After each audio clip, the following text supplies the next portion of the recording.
Ayaw mo ba na lumapit ang malas sa iyong tahanan ngayong buwan ng Ghost Month?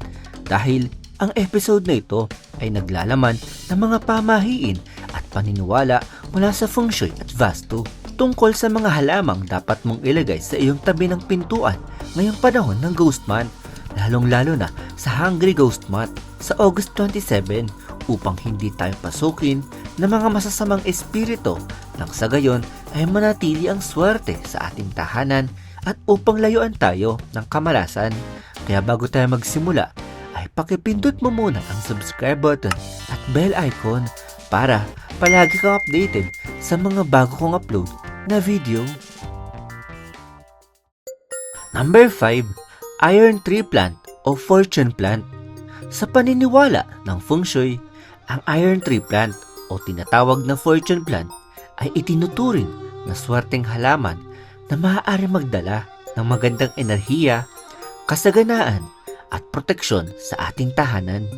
Madalas itong pinipiling ilagay sa tabi o malapit sa pangunahing pintuan sa panahon ng tinatawag na Hungry Ghost Month o yung Ghost Month dahil ang pintuan ay itinuturing na mahalagang daanan ng enerhiya o chi papasok at palabas ng bahay.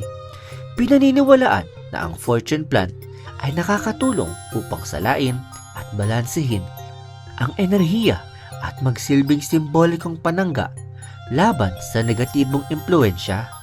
Sa ilang practice sa Feng Shui, pinaniniwalaan din na mabisa itong pangharang sa poison arrow o tinatawag na shaki o yung mga matutulis o tuwirang enerhiya na sinasabing nagmumula sa mga kanto, poste, matutulis na estruktura o iba pang bagay na direktang nakatapat sa pintuan ng tahanan.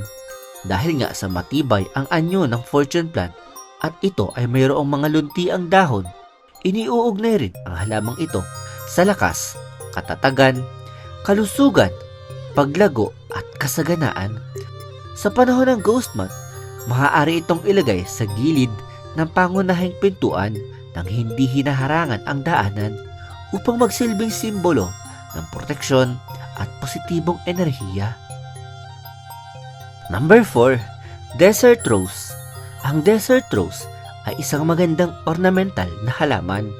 Sa ilang paniniwala ng Feng Shui ay maaaring ituring na simbolo ng swerte, kasaganaan, positibong enerhiya at proteksyon sa tahanan ang halamang Desert Rose dahil sa matibay nitong katangian at kapansin-pansin nitong mga bulaklak. Iniuugnay ito sa lakas, katatagan, kagandahan at patuloy na pag-unlad. Sa panahon ng tinatawag na Ghost Month, maaaring ilagay ang Desert Rose sa pangunahing pintuan natin bilang simbolikong proteksyon upang panatilihing positibo at maaliwalas ang enerhiya ng tahanan. Ang makukulay nitong bulaklak ay nagbibigay ng masigla at masayang enerhiya at mainam ang matingkad na kulay ng bulaklak ng Desert Rose sapagkat pinaniniwalaan sa Feng Shui na ang matitingkad na kulay ay siyang nilalayuan ng mga masasamang espiritu habang ang matibay na katawan nito ay sumasagisag sa tibay at kakayahang malampasan ang mga pagsubok. Number 3. Butterfly Plant o Oxalis triangularis. Ang butterfly plant ay kilala sa kakaibang hugis ng mga dahon nito na kahawig ng pakpak ng mga paru-paro. Sa ilang modernong interpretasyon ng Feng Shui, maaari itong iugnay sa pagbabago, pag-angat ng enerhiya, magandang oportunidad at positibong pagbabago sa buhay. Dahil dito, akma itong naipwesto sa tabi ng pintuan ng bahay upang mapanatili nito ang magandang aura sa palibot ng tahanan ngayong panahon ng Hungry Ghost Month. Ang anyo nitong parang paru-paro ay maaari ring sumagisag sa transformasyon at paglipat mula sa mabigat patungo sa mas magaan na enerhiya. Sa Feng Shui, ang butterfly plant ay maaari ring iugnay sa pagkakataon, pagkakaisa sa pamilya, magandang relasyon at pag-unlad. Ang mga dahon nitong bumubuka at sumasara ayon sa liwanag ay maaaring gawing simbolo ng pagiging adaptable at kakayahang harapin ang pagbabago na isang magandang paalala habang pinapanatili ang katahimikan at positibong disposisyon sa panahon ng Ghost Month. Number 2. Croton Plant.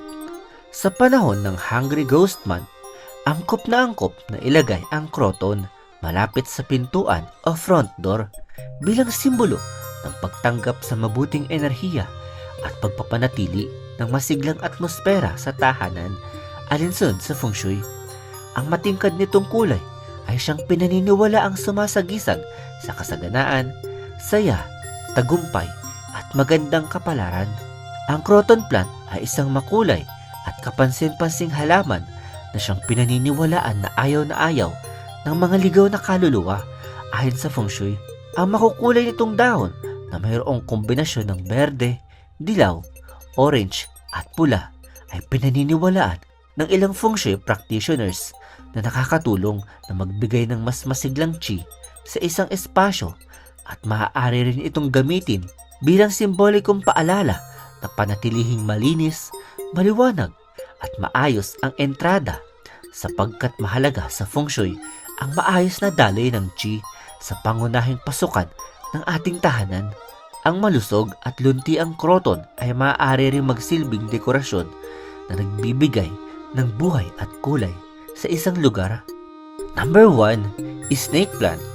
Ang snake plant ay isa sa mga halamang madalas na naiuugnay sa proteksyon at magandang enerhiya sa mga modernong interpretasyon ng feng shui. Dahil sa matitibay at patayong dahon nito, maaari itong sumagisag sa lakas at katangian. Sa panahon ng Hungry Ghost Month o Ghost Month, maaari itong ilagay sa malapit sa entrance o pintuan bilang simbolikong panangga at paalala na panatilihing maayos at positibo ang enerhiya ng isang tahanan. Ang patayong anyo ng snake plant ay maaaring iugnay sa pag-angat ng enerhiya at protekta sa personal na espasyo. Para sa mga naniniwala sa feng shui, maaari rin itong sumimbolo ng kakayahang harapin ang mga hamon, alisin ang mabigat na pakiramdam sa ating paligid at mapanatili ang katahimikan at balanse sa loob ng isang tahanan. Sa panahon ng Ghost Month, ang pagkakaroon ng malusog na snake plant sa entrance o front door ay pinaniniwalaan ng maraming inchik na ito ay simbolo ng proteksyon, inner strength, peace of mind at stability. Mas mainam itong panatilihing malinis at malusog upang maging maaliwalas ang ating front door ng ating tahanan. Ngayong panahon ng Hungry Ghost Month, naway magsilbi ang mga ito bilang magandang paalala na panatilihin nating malinis, maaliwalas at positibo ang ating tahanan. Ang mga halaman tulad ng iron tree o fortune plant, desert rose, butterfly plant, croton at snake plant ay may kanya-kanyang simbolismo na naiuugnay sa swerte, proteksyon, katatagan at magandang enerhiya.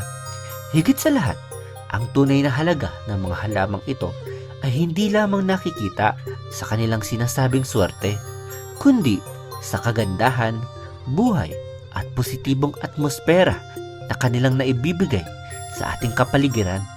Ano man ang ating paniniwala, magandang gawing inspirasyon ang mga ito upang mas maging maingat, mapayapa at positibo sa araw-araw. Nawa ay maging mapalad, ligtas, masagana at puno ng magandang enerhiya ang ating tahanan sa buong Ghost Month at mainam na magkaroon pa rin ng pananalig sa ating pinaniniwalaan Diyos. Isang episode na naman ang natapos sa linggong ito. Hangad kong nabigyan kita ng mga ideyang makabuluhan. Kung ikaw ay may mga topic at katanungan na gusto mo mabigyan ng linaw, ay comment mo lamang yan at aking susubukang bigyang paliwanag ang iyong gusto maging paksa para sa susunod na episode ng Ideya PH. Kaya huwag kalimutang pindutin ang subscribe at pakipindot na rin ang bell icon para lagi kang updated sa mga bago kong upload na video.